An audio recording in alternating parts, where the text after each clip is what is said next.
Hey guys, it's Todd here from the Alpine owners page.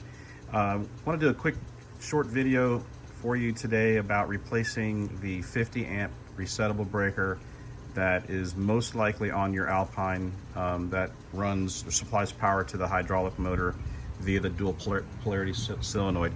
This is something that Chuck has talked to us about, posted several things about, and it's really a hassle if this thing starts messing up on you. And Lippert has a bulletin out about replacing it. It's kind of crazy that Keystone's still putting that 50 amp breaker on, but they seem to be. My model is a 2018 3400 RS, but this is seems to be a pretty common breaker in all these. And so what happens is, as Chuck has pointed out, and I'm just doing this video to go along with his good guidance, but sometimes it's helpful if people see a video to kind of, I know I'm a visual kind of learner myself, so that's what I'm doing this video for. But what happens is the motor draws so much power, particularly when it's cold out, it can cause that breaker to momentarily trip, and then it resets. But when it does that, interruption of power causes issues with the level up system and a variety of other things. So you want to get rid of that thing, and you want to replace it with something like this, which is an 80 amp breaker.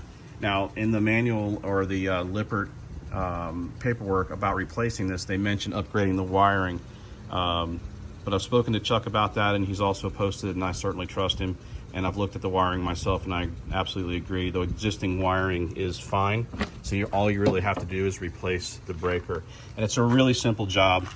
It's just a matter of locating it, and I actually was just chatting with Chuck a minute ago to make sure I had this right, because I definitely don't want to put out anything that's not correct. But in my particular bay here, this is where the hydraulic motor and everything is located. It's probably real familiar to you if you've looked in here before. I have two breakers here. That's these guys behind the little red rubber caps right here. And it's real simple. This wire is coming from the battery. It goes to here. On the left side of this breaker, there's a wire that loops over and connects to this other solenoid, this other breaker. This is the breaker that supplies the power to the solenoid on top of the motor. And you can tell that by just tracing the wire. It's real simple. In my case, it's this wire right here. And if I run it all the way back up to the top, it's hard to see in here, but it's right here on top of the motor. This is the solenoid. What this does is this reverses the motor to get to pump the hydraulic fluid in either direction that it needs to go.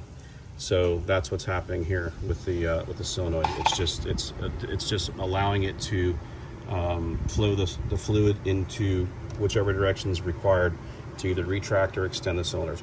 But that's where the heavy draw comes from. So what we're going to do today is we're going to simply we're going to pull this guy out and we're going to replace it with this one right here. All right, so what you're going to want to do here, two things, just to be safe. Go ahead and disconnect the power from the battery. And also, because you'll still have power from the onboard converter, you're going to want to go ahead and disconnect from shore power.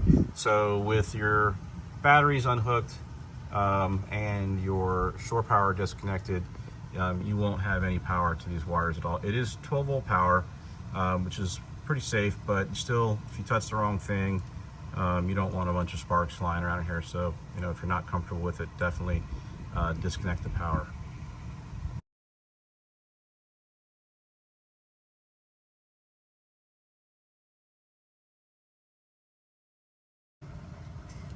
All right, I've got one of the wires, one side of the terminal disconnected.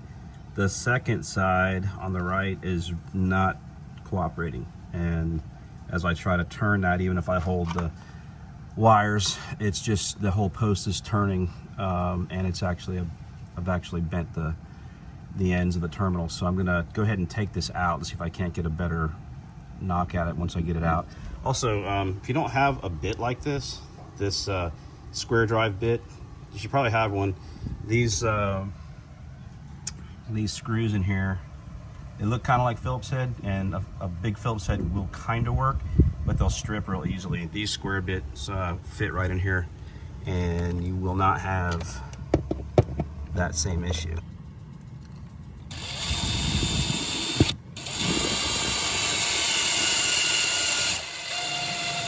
Okay, so the old one is out and the new one is in. Now I just have to wire it back up. Okay, there's the new breaker. It is it's in place. It's rewired, and I think I mentioned earlier in the video, make sure you take a photo of the way that's wired before you take it out, or mark it however you want to do it, just so you have a reference when you go back. It's pretty simple. The way this works is basically the power's coming into this side, and on my particular model there was a wire coming down. I don't know what that goes to, but I put it back where I found it. So it's getting wire to the to this side, and I did notice that in line with this wire there's a fuse further upstream, because this is the non-fused side of the fuse itself. This is hot, and if this were to ever trip, this side is still hot. So it's important that you hook the wires up the way that they were. This is the other side of the breaker right here, and that wire leads up to the hydraulic motor, and this one disappears back into the panel here. I'm not sure where that one goes, but again, that's how it was wired from the beginning. You will have to enlarge, at least I did, you'll have to enlarge the terminals on all 4 of these wires. I had to, because the studs right here are a little bigger, they're a little beefier, because we're going from a 50 amp to an 80 amp breaker, so these are a little bit more stout. And I just took a file, and a round file, and it's a real soft metal. And just be sure to take out just enough to slip over this. You don't want to take out any more metal than you need to.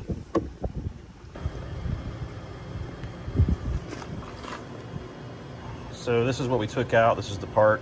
I pulled the rubber boot off of it, so it looks a little different. Normally it would look like this guy here, but you can see the part we took out. 12 volt 50 amp breaker. This is the culprit, or will be the culprit eventually if you leave it in there. And it's now gone, and it's replaced by that guy right there. It's all buttoned up. I tested it, everything's working, so we're done. Total time about 30 minutes.